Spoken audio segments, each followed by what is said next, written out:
I had inherited more than just a ranch.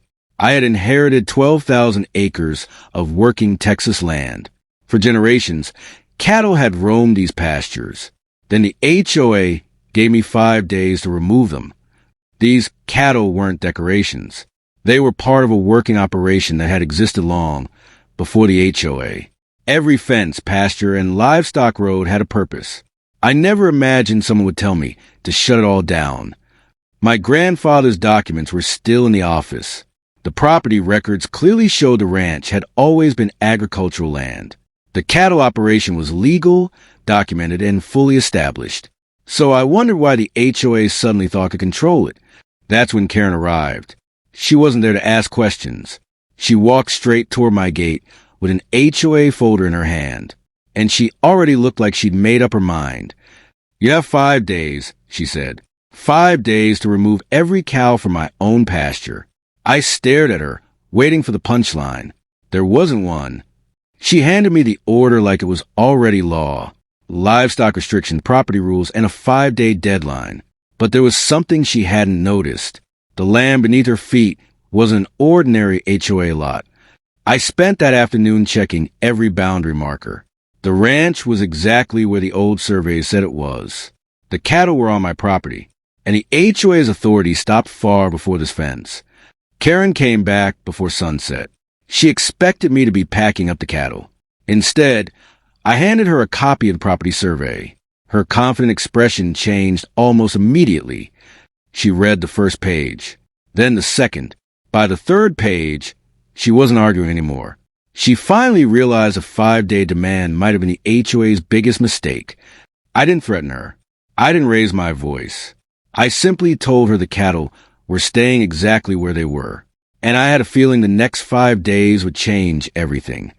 The next morning, Karen returned with a lawyer. Apparently, she thought a suit and briefcase would scare me. The attorney handed me another letter demanding compliance. I invited them both to read the property records first. The lawyer started reading the deed line by line. He checked the legal description against the survey. Then he stopped and looked at Karen. For the first time, even her lawyer seemed uncertain. The survey revealed something Karen hadn't expected. The HOA boundary ended miles away from my cattle pastures. My ranch existed as a separate agricultural property. Their rules simply didn't reach where they wanted them to. Karen still refused to accept it.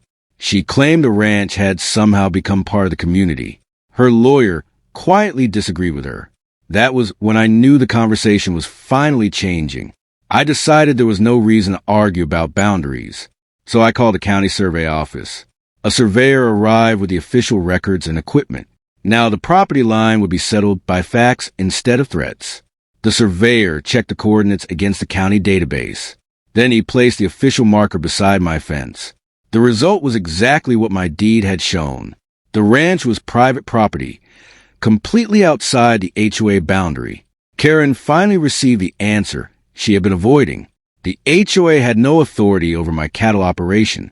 Her 5-day deadline meant absolutely nothing. And now there was an official county record proving it. But Karen wasn't ready to walk away. She insisted the cattle were still a problem for the neighborhood. I told her she could complain about them all she wanted. She just couldn't order me to remove them from my own ranch. The county records were sent directly to the HOA board. The board members reviewed the deed, survey, and boundary documents. One by one, they realized Karen had overstepped her authority.